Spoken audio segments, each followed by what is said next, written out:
3 తప్పుడు కేసులు ఆఫీసర్ పెట్టించగలిగాడు ఈ బెట్టింగ్ యాక్ట్ సంబంధించి, అతను చేసినట్టు కదా మనం చెప్పలేదు ఎలా చేశారనే దాని గురించి. కానీ ఇతను తన టీమ్స్ తోటి పర్టికులర్ గా భరత్ అనే వ్యక్తితోటి, రియాజ్ అనే వ్యక్తితోటి, ఇప్పుడు సీసీటీవీ కెమెరాస్ ఎక్కడెక్కడ వీళ్ళు మీట్ అవుతున్నారు, ఏంటనేది అవుతుంది మొత్తం తీస్తూ ఉన్నారు బయటికి. సో అలా వస్తాయి బయటికి. అంటే మేము ఇవ్వాల్సిన ఎవిడెన్స్ అంతా పోలీసు వారికి సబ్మిట్ చేశారు విక్టిమ్ సైడ్ నుంచి. ఒకవేళ మీడియాలో రిలీజ్ చేస్తే దానికి క్రెడిబిలిటీ ఉండదు ఫస్ట్. ఇప్పుడు సినిమా మొత్తం ఈ సినిమాకి సంబంధించి ఏదైతే ఇప్పుడు సినిమా గొడవ జరుగుతుందో మొత్తం దానికి సంబంధించిన మొత్తం వర్క్ ఎంత ఉంటుంది, ఆ సినిమాకి సంబంధించిన డీటెయిల్స్ మొత్తం కో-ప్రొడ్యూసర్ కానీ చెప్పండి సార్. ఆ సినిమా అయితే మనం టీజర్ వరకే షూట్ చేయడం జరిగింది సార్. ఆ తర్వాత షూటింగ్ మనం ఏం చేయలేదు. దానికి సంబంధించి మొత్తం ఇప్పటి వరకు ఎంత ఒక బడ్జెట్ మాట్లాడుకునే ప్లాట్ఫామ్ ఇది కాదు సార్. ఇక్కడ మనం అడ్రస్ చేసింది తన మీద జరిగిన దాడి గురించి చెప్పాము, మూవీ రైట్ గురించి చెప్పాం, కానీ మూవీ బడ్జెట్స్ ఇన్వెస్ట్మెంట్స్ కాదు చెప్తాను. అదే చెప్తాను అంటే క్లారిటీకి సంబంధించి ఎంత ఇప్పటి వరకు అది బయటకు వస్తే దానికి చాలా క్వశ్చన్స్ ఉంటాయి. అందుకని సార్ ఇది బేసిక్ గా లైంగిక దాడి కేసా లేకపోతే కాపీరైట్ యాక్ట్ కింద వచ్చే కేసు? సార్ ఇది ప్యూర్ గా లైంగిక దాడికి సంబంధించిన కేసు. అయితే ఈ సినిమాకి సంబంధించిన ఏమి మాట్లాడదు సార్, జస్ట్ ఇది ఒకటే మాట్లాడతాం. ఇదొకటే మాట్లాడు, మరి ఇదొద్దు. అలాంటప్పుడు ఈ టాపిక్ తీసుకురాకండి. ఇది వస్తుంది లేకపోతే ఇది రెండు వస్తుంది. మేము బయటకు వచ్చింది ఈ రోజు ఈ ప్రెస్ మీట్ పెట్టింది అన్ని బాధితురాలకి వీళ్ళు ఏదైతే మానసిక స్తోమిస్తున్నారో media through, paid media through, paid debates through దీని గురించి మాట్లాడడానికి కానీ సినిమా గురించి కాదు. ఎస్ బాలచంద్ర గారు, మీ పేరుని అనేక సార్లు కూడా బాధితులు ప్రస్తావించడం జరిగింది. ఎప్పుడంటే ఒక రియాలిటీ షోకు వెళ్ళిన దగ్గర నుంచి ఆమె ఫ్యామిలీ వీక్స్ లోకి వచ్చినప్పుడు కూడా మీరు ఎంటర్ అవ్వడం జరిగింది. ఆ విషయాలు అప్పటి నుంచి ఇప్పుడు ఆమె బయటకు వచ్చిన తర్వాత కూడా మీరు ఆ సెలబ్రేషన్స్ లో ఉన్నారు. ఎవరన్నా ఒక బిగ్గెస్ట్ సపోర్ట్ సిస్టమ్ ఉన్నారు అంటే ఆమె అనేక సార్లు మీ పేరు మెన్షన్ చేసిన పరిస్థితి. ఇంతకాలం నుంచి ట్రావెల్ చేస్తున్నారు. అలాంటిది బాధితురాలికి ఒక ఇబ్బంది జరిగిందనేటువంటి విషయం ఇంత లేట్ గా, అంటే మీకు ఇంత సపోర్ట్ గా ఉన్నారు, అనేక సార్లు అన్కాన్షియస్ అని అంటున్నారు, హర్షసాయి తనను ప్రలోభాలకు గురి చేశాడు అంటున్నారు. మరి మీకు ఎంత క్లోజ్ గా ఉన్నటువంటి వ్యక్తి అన్ని సంవత్సరాల నుంచి. సింపుల్ గా ఇంకో విషయం కూడా చెప్పాలంటే ముంబై నుంచి ఆమె ఇక్కడకు వచ్చినప్పుడు మొదటి స్టేజ్ లో హెల్ప్ చేసినటువంటి వ్యక్తి కూడా మీడియా విషయం కూడా మెన్షన్ చేయడం జరిగింది. మరి ఇంత సపోర్ట్ సిస్టమ్ ఉన్నటువంటి వ్యక్తి అయినటువంటి మీకు ఇంత అంటే హర్షసాయి అయినటువంటి యూట్యూబర్ అంత న్యాయం చేస్తుంటే ఎంతవరకు తెలియజేయలేదా? ఇంత లేట్గా ఎందుకు బయటకు వచ్చి ఆమె మీరు చెప్పుకోలేదా? ఈ విషయాలన్నీ ఎప్పుడు బయటకు రాలేదా? ఇంత లేట్ ఎందుకు అయింది? ఇంత లేట్ అనేం అవ్వలేదు సార్. బేసిక్ గా ఎప్పుడైతే జరిగిందో అప్పుడే నా దృష్టికి రావడం కూడా జరిగింది. అది కూడా కంప్లైంట్ లో చాలా క్లియర్ గా మెన్షన్ చేశాం. ఏ రోజైతే తను నాకు ఇన్ఫర్మేషన్ ఇచ్చారు ఆ తర్వాత ఏం జరిగిందని కూడా కంప్లైంట్ లో మెన్షన్ చేశాం సార్. అప్పుడే వాళ్ళ ఫాదర్ దగ్గర నుంచి వచ్చిన కన్ఫర్మేషన్ వీళ్ళిద్దరికి మ్యారేజ్ చేస్తారండి. ఆ తర్వాతే మేము అగ్రెసివ్ గా ఇంకా సినిమా ప్రొడక్షన్ లో కూడా ముందుకెళ్ళడం జరిగింది. ఆ మ్యానిపులేషన్ లో ఎలా అయితే తను ఉందో అదే మ్యానిపులేషన్ లో నేను కూడా ఉన్నాను. సేమ్ అదే టైంలో sir, last year March 2023 March. కాదండి, ఇప్పుడు 10 రోజులు అయిపోయింది కదా కేసు పెట్టి. అవును సార్. ఇప్పుడు ఆయన దేశం విడిచిపోయిపోయేంత సమయం పోలీసులు ఇచ్చారా ఏంటి? మీరేమనుకుంటున్నారు? ఎందుకు ఆయన ఎంత సమయం ఇచ్చారు? అతను చేసిన క్రైమ్ అతనికి తెలుసు కాబట్టి అతను కేసు ఫైల్ చేసిన మొదటి రోజునే దేశం వదిలిపెట్టి పారిపోయాడు. మీరు కన్ఫర్మేషన్ తీసుకోండి. డే 1 అతను పారిపోయి అతను వీళ్ళని ఎలా నాశనం చేయాలి, వీళ్ళని ఇంకా ఎలా తొక్కేయాలి అన్న ఉద్దేశంతో మాత్రమే ఈ ఆడియోస్ అనేది రిలీజ్ చేస్తూ ఉన్నాడు. దానిని డిఫెండ్ చేయడం కోసం మాత్రమే మేము హైకోర్టును ఆశ్రయించడం జరిగింది. మీడియా మిత్రులు ఇక్కడ పిలవడం కూడా కారణం ఏంటంటే మళ్ళీ దీన్ని మీడియా మీద కేసులు వేశారు, లేకపోతే సోషల్ మీడియా వాళ్ళ మీద కేసులు వేస్తున్నారు అంటే మాట్లాడే హక్కు లేదా మాకు ఆర్టికల్ వీటి ప్రకారం అనే క్వశ్చన్స్ రేజ్ అవుతుంది. కాబట్టి ఇలా కూడా చేస్తున్నాడు కాబట్టి మిమ్మల్ని అందరినీ ఒకే వేదిక మీద పిలవడం జరిగింది. హర్షసాయి వేయకపోయినా మీరైతే వేశారు కదా సార్. హర్షసాయి కేసు పెడతాడా లేదా అని తర్వాత మీరైతే ఫస్ట్ ఆల్రెడీ పెట్టేశారు కదా కేసెస్. ఏమని ఇప్పుడు ఏమని మీ చేతిలో ఎఫ్ఐఆర్ తీసేసుకెళ్ళి ఇచ్చారు. ఎఫ్ఐఆర్ సిసిఎస్ లో ఇచ్చింది ఏ కంప్లైంట్ ఇచ్చారండి? సిసిఎస్ లో కాదు, సైబర్ క్రైమ్ లో ఇచ్చిన సైబర్ క్రైమ్ లో ఇచ్చిన కంప్లైంట్ ఏంటంటే బేస్డ్ ఆన్ ఆడియోస్ ఒక క్యారెక్టర్ డిఫేమ్ చేస్తూ తన క్యారెక్టర్ ఇది అంటూ తను లేకపోతే ఇలా చేసింది అలా చేసింది అంటూ కంప్లైంట్ కాపీలో ఉన్నటువంటి బేసిక్ ఫ్యాక్ట్స్ కూడా తెలుసుకోకుండా ఇష్టం వచ్చినట్టు ఆడపిల్లల జీవితాల గురించి మాట్లాడుతూ ఉంటే కంప్లైంట్ చేయకుండా చేతులు కట్టుకొని కూర్చోమంటారా? న్యాయవాదులుగా మేము ఎందుకు ఇంకా చాలా సమయ కంప్లైంట్ ఇవ్వాల. ఏ వ్యక్తులైతే మాట్లాడారో బేసిక్ ఫ్యాక్ట్స్ తెలియకుండా ఆ వ్యక్తుల మీద ఇవ్వడం జరిగింది. అది చట్ట పరిధిలో ఉంది కాబట్టి తను నేమ్ తీసుకొని మరి తను ఇది అని ప్రచారం చేస్తున్నారు కాబట్టి కంప్లైంట్ ఇవ్వడం జరిగింది. దాని చట్ట పరిధిలో ఉంది కాబట్టి వాళ్ళు కంప్లైంట్ రిజిస్టర్ చేశారు. తప్పే ఉంది అందులో. హర్షసాయి మీద కేసు ఉంది. కంప్లైంట్ కాపీలో అలిగేషన్స్ అంటారు, అంటే దాని విచారణ జరిపి దాని ఆధారాలు తీసుకున్న తర్వాత పోలీసు వారు ఒక మెమో వేసి వాళ్ళని అక్యూజ్డ్ గా చేర్చడం జరుగుతుంది. జరిగిన ఇన్సిడెంట్ మాత్రమే ఉంది. ఇందులో డబ్బు ప్రస్తావన కానీ లేకపోతే సినిమాకు సంబంధించి ఇలా జరిగిందని కానీ ఈ 1 year డ్యూరేషన్ లో అసలు ఏంటి అనే విషయాన్ని మెన్షన్ చేయడం జరిగింది బాధితురాలు. మీరు సైబరాబాద్ కమిషనర్ ని కలిశారు, ఏం చెప్పారు కమిషనర్? కమిషనర్ గారు క్లారిటీగా చెప్పారండి, ఎవరైతే అలా డిఫేమ్ చేస్తూ ఉన్నారో వాళ్ళ మీద మీరు ఈ లింక్స్ అన్ని ఇవ్వండి. వాళ్ళు ఎవరైతే ఇంకా చేస్తున్నారో బేసిక్ ఫ్యాక్టర్స్ ఇంతవరకు ఎఫ్ఐఆర్ అయితే ఎవరికి తెలియదు, ఎక్కడ డిబేట్ అనేది జరగలేదు. ఎఫ్ఐఆర్ కాపీ మేము మీడియాకి రిలీజ్ చేయలేదు, మీరు మీడియాకి రిలీజ్ చేయలేదు. వాళ్ళు రిలీజ్ చేసినటువంటి fabricated and intensive audition base చేసుకొని ఒక మహిళకి సంబంధించి ఒక విక్టిమ్కి సంబంధించి ఎలా మాట్లాడతారో అని వాళ్ళ మీద కేసు బుక్ చేయడం జరుగుతుంది. ఇప్పుడు హర్షసాయి దేశం నుంచి వెళ్ళిపోయారని చెప్తున్నారు, మరి ఫర్దర్ గా ఎలా ప్రొసీడ్ అవుతారు?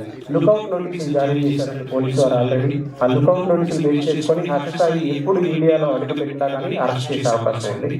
అతను యాంటిసిపేటరీ బెయిల్ ట్రై చేస్తున్నా కానీ పర్టికులర్ గా ఈ సెక్షన్స్ లో సుప్రీంకోర్టు గైడ్లైన్స్ ప్రకారం వచ్చే అవకాశాలు కూడా లేవు. ఎక్కడున్నాడో కొంతమంది తెలుసు అని చెప్తున్నారు కదా, వాళ్ళ ద్వారా మీడియా మిత్రులకే తెలుసండి. నేను ఒక మీడియా ఇంటర్వ్యూలో చూశాను. అక్షయసాయితో పాటు ఎవరుంటారో వాళ్ళకి తెలుసు మీరు ఇందాక చెప్పారు, మీరు మాట్లాడుతున్నారు. లేదు, అలా తీసుకోవడానికి లేదు. ఈ చట్ట ప్రకారంగా ఎవరిని పడితే ఇంతకు ముందులాగా తీసుకొచ్చి వాళ్ళని కూర్చోబెట్టేసి వాళ్ళని విచారించడానికి లేదు. ఇప్పుడు హర్షసాయి ఫ్రెండ్ అయినంత మాత్రం వాళ్ళు తీసుకొచ్చేసి అరెస్ట్ చేసి వాళ్ళని కొట్టి నిజాలు తెప్పించాలి ఉండదు. చట్ట పరిధిలో పోలీసు వారు ఏం చేయగలరు అదే చేయగలరు. ఇందులో ఎలాంటి ఇన్ఫ్లుయెన్స్ ఉండదు. ఇండియాకి వస్తే మాత్రం చర్యలు తీసుకోవాలి, డెఫినెట్ గా తీసుకుంటారు.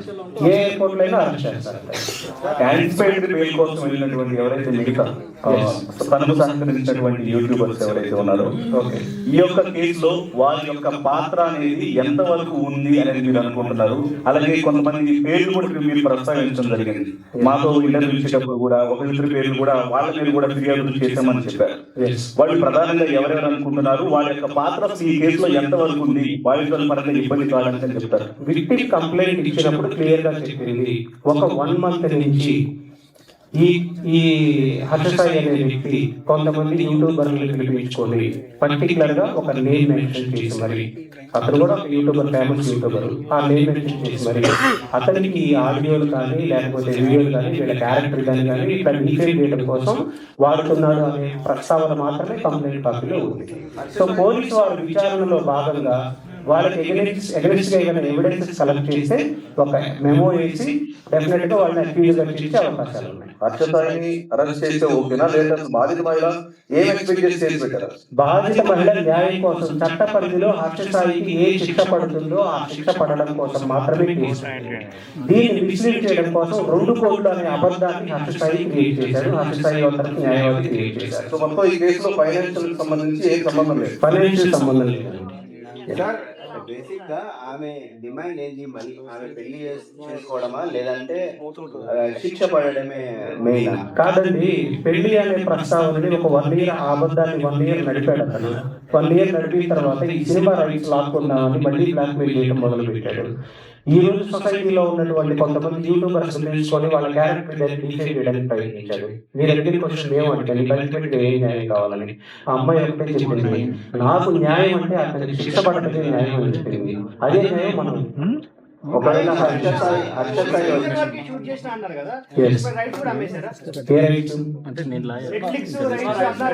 మూవీ సంబంధించిన కాపీ రైట్స్ వీళ్ళ పేరు మీద ఉన్నాయి. అవి తన పేరు మీద మార్చుకోవడం కోసం వీళ్ళకు వచ్చేటువంటి ఫినాన్షియల్ స్టాటిస్టిక్స్ ఏవైతే ఉన్నాయో కాదు. కాబట్టి అండ్ సింగిల్ సిట్టింగ్ లో క్లారిఫికేషన్ వాళ్ళ ఉద్దేశంతో మీడియా అందరినీ ఒకే వేదిక మీద అట్రాక్ట్ చేయాలనే ఉద్దేశంతో వచ్చాము. ఈ కేసుకి సంబంధించి చాలా అపోహలు బయట నడుస్తున్నాయండి.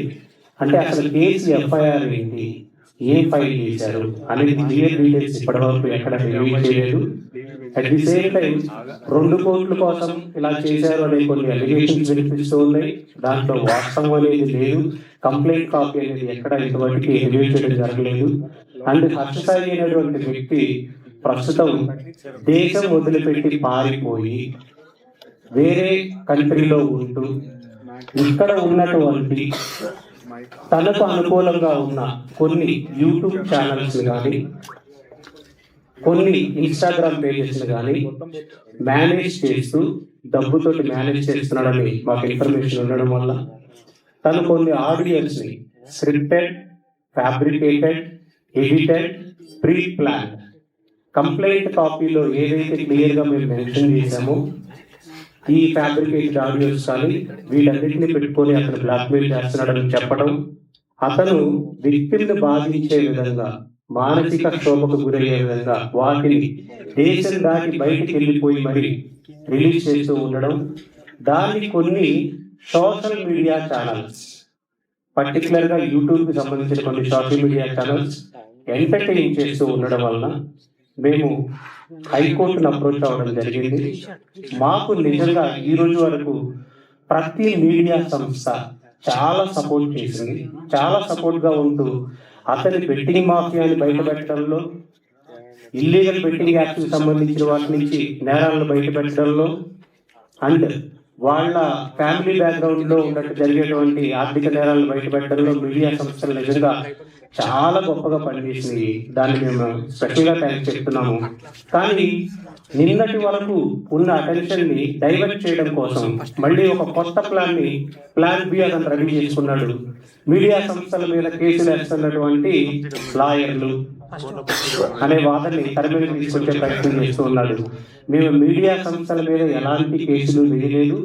అతను రిలీజ్ చేసినటువంటి ఆడియోస్ లో ఎలాంటి అథెంటిసిటీ లేకుండా, ఏ క్రెడిబిలిటీ చెక్ చేయకుండా, ఏ సందర్భంలో మాట్లాడారో లేదా తను అసలు మాట్లాడిందో లేదో అనే సందర్భాలు కూడా లేకుండా ఒక విక్టిమ్ కి ఒక మానసిక క్షోభకు గురవుతుంది. కాబట్టి లీగల్ గా మేము ఏం చేయగలమో దాన్ని రిప్యుటేషన్ రూపంలో మాత్రమే హైకోర్టు ముందు ఉంచడం జరిగింది. మా వాదనలు విన్నటువంటి ధర్మాసనం ఒక ఇంటర్మ్ ఆర్డర్ ఇచ్చిందండి. ఆ fabricated, edited, scripted, pre planned audios నిందితుడు కొన్ని యూట్యూబ్ ఛానల్స్ అడ్డు పెట్టుకొని తనను మానసిక క్షోభకు గురి చేస్తున్నారు. కాబట్టి ఆ లింక్స్ అన్ని కూడా ministry of broadcasting and technology, union of India, Telangana government and cyber crime and SHO, YouTube and meta వీళ్ళందరినీ పార్టీగా చేయడం జరిగింది. వీళ్ళందరూ వాటిని తీసివేయాలని కూడా జరిగింది. ఒకవేళ మీరు నిజంగా వాటిలో ఏదైనా మీడియా ఛానల్స్ కొన్ని వాటికి సంబంధించి ప్రచారం చేసి ఉంటే అవి త్రూ లీగల్ గా త్రూ గవర్నమెంట్ ద్వారా తీసివేస్తే మీరు కూడా మా మీద కేసులు తీసేస్తారా అనే హర్షసాయి వాదనలోకి వెళ్ళిపోయే అవకాశం ఉంది. కాబట్టి మా అంతటా మేమే ముందు వచ్చి మిమ్మల్ని రిక్వెస్ట్ చేస్తున్నాము. ఆ ఫ్యాబ్రికేటెడ్, ఎడిటెడ్, స్క్రిప్టెడ్ ఆడియోస్ ని నిందితుడు ఇలా వాడుకొని బాధితురాలకి ఇంకా అన్యాయం చేసి తను సూసైడ్ చేసుకునే స్థాయి వరకు తీసుకెళ్లాలనే ప్లాన్ ని మీడియా సంస్థలను అడ్డు పెట్టుకుంటున్నాడు. కాబట్టి అలాగే యూట్యూబ్ ఛానల్స్ అడ్డు పెట్టుకుంటున్నాడు. కాబట్టి ఇన్స్టాగ్రామ్ పేజెస్ అడ్డు పెట్టుకుంటున్నాడు. కాబట్టి దీన్ని అర్థం చేసుకోగలరు అని మిమ్మల్ని ఒక సింగిల్ వేదిక మీద పిలిచి మేము చెప్తూ ఉన్నాము. ఇంకా ఈ కేసుకు సంబంధించి ఇప్పటి వరకు కొంతమంది పెయిడ్ ఆర్టిస్టులు అంటే కొన్ని డిబేట్స్ మేము చూస్తూ ఉన్నాం. వాళ్ళ దగ్గర FIR కాపీ లేదు, కంప్లైంట్ ఏంటో తెలియదు. ఈ ఆడియోస్ బేస్ చేసుకొని ఒక సినిమా రివ్యూ చెప్పినట్టు ఆడపిల్ల జీవితాన్ని చెప్తున్నారు. ఒకసారి ఆలోచించండి. ఆ ఆడియోస్ ని బేస్ చేసుకొని మన ఇళ్లలో ఆడపిల్లలు ఉన్నారు, మనకి అక్కా చెల్లెళ్ళు ఉన్నారు. వాళ్ళ జీవితాలని ఈ ఆడియోలను బేస్ చేసుకొని కంప్లైంట్ కాపీలో ఏముందో కూడా తెలియకుండా డిసైడ్ చేయడానికి డిబేట్లు పెడుతూ ఉన్నారు. పర్టికులర్ గా యూట్యూబ్ లోని సోషల్ మీడియా ఛానల్స్ వారి మీద సైబర్ క్రైమ్ వాళ్ళు కంప్లైంట్ నమోదు చేయడం జరిగింది. FIR రిజిస్టర్ చేయడం జరిగింది. FIR కాపీ కూడా తీసుకొని వచ్చాం. ఎప్పుడైతే హైకోర్టు డైరెక్షన్ ఇచ్చిందో వీళ్ళు FIR రిజిస్టర్ చేశారు. వాళ్ళ నేమ్స్ వచ్చేసి మీ అందరికీ తెలుసు. వాళ్ళు కూడా సోషల్ మీడియా ఇన్ఫ్లుయెన్సర్సే. సో దాసరి విజ్ఞాన్ అనే అతని మీద, శేఖర్ భాష అనే వ్యక్తి మీద, అండ్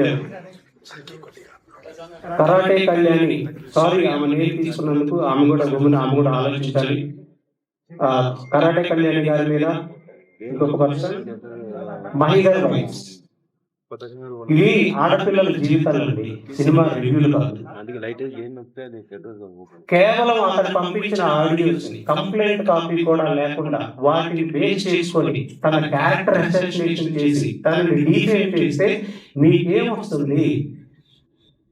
మహా అయితే ఒక గంట యూట్యూబ్ ఛానల్లో కంటెంట్ నడిచింది, కానీ అది విన్నటువంటి నిజ నిర్ధారణ లేకుండా విన్నటువంటి ఆ బాధితురాలు ఎంత క్షోభకు గురవుతుందో ఆలోచించాలి ఇక్కడ మనం. దానిలో ఇక్కడ సెక్షన్ 356 కింద డిఫర్మేషన్ కింద అండ్ 72 ఆఫ్ బిఎన్ఎస్ మన అందరికీ తెలిసి మీడియా సంస్థలకి ఒక విక్టిమ్కి సంబంధించినటువంటి నేమ్ తీయకూడదు అని, కానీ వాళ్ళ నేమ్ వేస్తూ నేమ్ తీస్తూ ఇది పర్టికులర్ గా తన మాట్లాడిన ఆడియోలే అంటూ, ఇది పర్టికులర్ గా తన క్యారెక్టర్ ఇది అంటూ డిఫేమ్ చేయడం కోసం చేయడం వల్ల. సో సెక్షన్ 72 బిఎన్ఎస్ మనకి క్లియర్ గా చెప్తుంది ఇలా చేయకూడదని. అండ్ 67 ఐటీఆర్ కింద వాళ్ళ మీద ఎఫ్ఐఆర్ నమోదు చేయడం జరిగింది. ఇప్పుడు ప్రస్తుతానికి వారు కూడా అబ్స్కాండ్లో ఉన్నారు, నిందితుడికి సహకరిస్తున్నారు. నిందితుడు ఎక్కడున్నారో వాళ్ళకి తెలుసు, అవుట్ ఆఫ్ కంట్రీలో ఉన్నాడని కూడా తెలుసు. అండ్ ఇంకొకటి మనం గమనించాలి, వాళ్ళ నాన్నగారి మీద కేసు ఎందుకు పెట్టారు, ఇమ్రాన్ అనే వ్యక్తి మీద కేసు ఎందుకు పెట్టారు? ఎఫ్ఐఆర్ కాపీలో ఎవరైనా చూసారండి వాళ్ళ నాన్నగారి పేరుందని? ఎఫ్ఐఆర్ కాపీలో ఇమ్రాన్ ఏముందండి అక్యూజ్డ్గా? లేకుండానే వాళ్ళంతటా వాళ్ళు హైకోర్టు ధర్మాసనాన్ని అప్రోచ్ అయ్యి యాంటిసిపేటరీకి వెళ్ళారు. నిన్న జడ్జి గారు ఒకటే అడిగారు, అక్యూజ్డ్ గా చేర్చకుండా మీరు హైకోర్టుకి ఎందుకు వచ్చారు అంటే మీరు తప్పు చేశారని ముందుగా ఒప్పుకుంటున్నారా? జడ్జి గారు అడిగిన ప్రశ్న. ఒకవేళ పోలీసులు విచారణకు పిలిస్తే వాళ్ళ తండ్రి గారిని కానీ ఇమ్రాన్ కానీ పిలిస్తే మీరు వెళ్ళి సహకరించండి, మీరు అక్యూజ్డ్ గా తేలితే అప్పుడు మీకు యాంటిసిపేటరీకి వచ్చే లిబర్టీ ఉంటుంది అని కూడా జడ్జి గారు చెప్పారు. సో దీనికి సంబంధించి ఇంకా అసలు మీరు ఏంటి అనే కొన్ని డీటెయిల్స్ కానీ మీకు ఏదైనా డౌట్స్ ఉన్నా అడగండి. అండ్ కొన్ని విషయాలు మీరు సపోర్ట్ చేసినందుకు మన ప్రొడ్యూసర్ ఈ సినిమా కొంచెం దీనిలో కొంత సినిమా విభాగం కూడా ఉంది కాబట్టి కాపీరైట్స్ సంబంధించిన విషయం కూడా ఉంది కాబట్టి మన బాలచంద్ర గారు మన కో ప్రొడ్యూసర్ ఆయన అడ్రస్ చేస్తారండి. అందరికీ నమస్కారం అండి. గత 15 రోజులుగా ఈ సమస్య మనల్ని వెంటాడుతూ ఉంది. సో ఎవరైతే అన్యాయం జరిగింది అని బాధితమైన బయటకు వచ్చిందో తను అంత ధైర్యం చేసి బయటికి రావడం జరిగింది. కంప్లైంట్ లో కూడా మేము క్లియర్ గా మెన్షన్ చేసాము, ఏమేమి వీడియోలు ఆడియోలు పెట్టి మమ్మల్ని బ్లాక్మెయిల్ చేస్తూ మా చుట్టూ ఉన్న వాళ్ళని కూడా భయభ్రాంతులకు గురి చేస్తూ అతను మమ్మల్ని ఇబ్బంది పెడుతున్నాడు అని మేము కంప్లైంట్ లో మెన్షన్ చేసాము. Day 2 నుంచే అతను అది స్టార్ట్ చేయడం మొదలు పెట్టాడు. ఇదే విషయాన్ని మేము కోర్టు వారికి సవినయంగా తెలియజేయడం జరిగింది. దాని మీద ఇమీడియట్ గా మాకు ఆర్డర్ రావడం జరిగింది. సో దానికి సంబంధించిన ఒకసారి మీడియా అందరికీ తెలియజేయాలనుకున్నాం. మీరందరూ చంద్రగా చాలా సపోర్ట్ చేశారు సార్.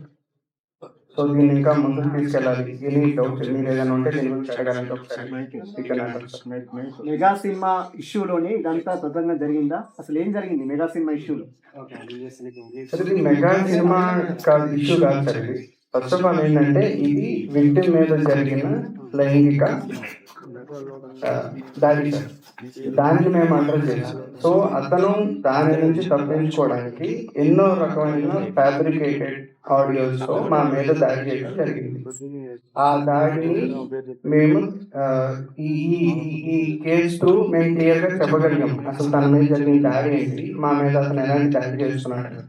దాంట్లో సినిమాకి కూడా ఒక పార్ట్ ఉంది, అంతే తప్ప సినిమా వాస్తవంగా ఏం జరిగిందండి? మీ విక్టిమ్ ఏం జరిగింది అది క్లారిటీ చెప్పండి.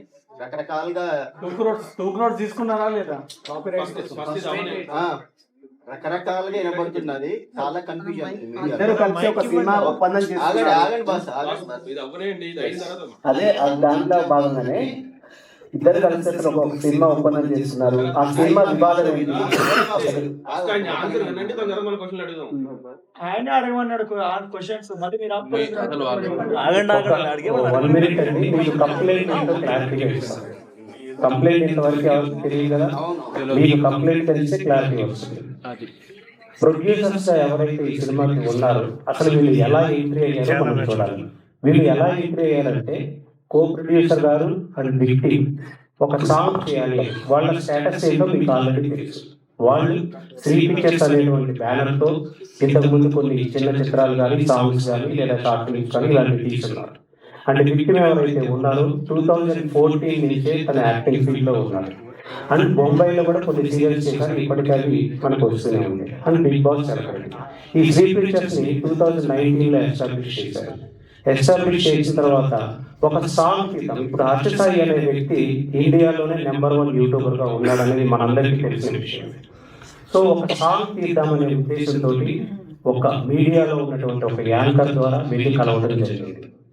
కలిసిన సందర్భంలో ఈ హర్ష సాయి అనేటువంటి వ్యక్తి ఒక 2-3 సిట్టింగ్స్ ఐటీసీ కోహినూర్స్ లో ఇలా అయిపోయిన తర్వాత వీళ్ళ ఫినాన్షియల్ బ్యాక్గ్రౌండ్ ని వెరిఫై చేసుకోవడం జరిగింది. నా దగ్గర ఒక స్టోరీ లైన్ ఉంది.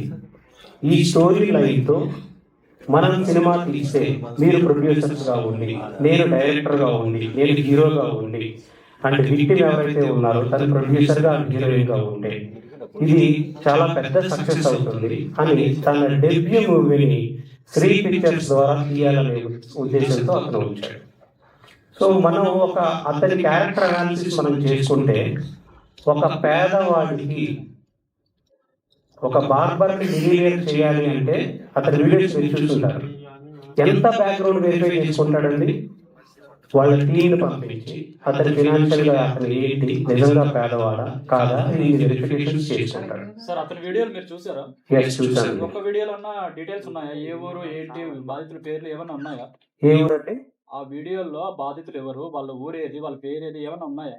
బార్బర్ మిలియనేర్ చేసే వీడియో మీరు చూసారా? బార్బర్ మిలియనేర్ చేస్తారు. ఆ బార్బర్ పేరేంటి, ఊరేంటి, డీటెయిల్స్ ఏంటో ఉండాలి కదా. ఒక వీడియోలో కూడా అది మీరు క్వశ్చన్ చేయాలి హర్ష సాయి. యాక్చువల్గా లాయర్ గా మీరు క్వశ్చన్ చేయాలి. హర్ష సాయి మీరు క్వశ్చన్ చేయాలి సార్. అది మేము క్వశ్చన్ చేస్తున్నాం. హర్ష సాయి మీరు క్వశ్చన్ చేయాలి. నేను చెప్తున్నా, ఇంత బ్యాక్గ్రౌండ్ అతను వెరిఫై చేసుకుంటాడు. ఒకరికి 5 లక్షలు దానం చేయాలంటే అతను చేసుకున్నాడు కాబట్టి, అలాగే తన ఫస్ట్ డెబ్యూ మూవీకి వీళ్ళ దగ్గర ఫైనాన్షియల్ క్రెడిబిలిటీ ఉందా లేదా అని వెరిఫై చేసుకున్నాడు. ఫస్ట్ మనం చెప్పడం వల్ల వెరిఫై చేసుకున్న తర్వాత మాత్రమే తను ఆ సినిమాలోకి ఎంటర్ అవ్వడం జరిగింది. అండ్ నాకు అకామిడేషన్ ప్రొవైడ్ చేయండి వాళ్ళకి జరిగింది. ఆ అకామిడేషన్ ప్రొవైడ్ చేసే టైంలో ఈ నార్సింగిలోని ఒక విల్లాలో వీళ్ళు అకామిడేషన్ ప్రొవైడ్ చేశారు. ఆ విల్లాకి విక్టిమ్ ఇంకా షూట్ స్టార్ట్ అవ్వలేదు. స్క్రిప్ట్ అతని దగ్గర ఓన్లీ లైన్ మాత్రమే ఉంది. ఇప్పుడు స్క్రిప్ట్ డిస్కషన్స్ ఎలా జరుగుతాయో మీకు తెలుసు.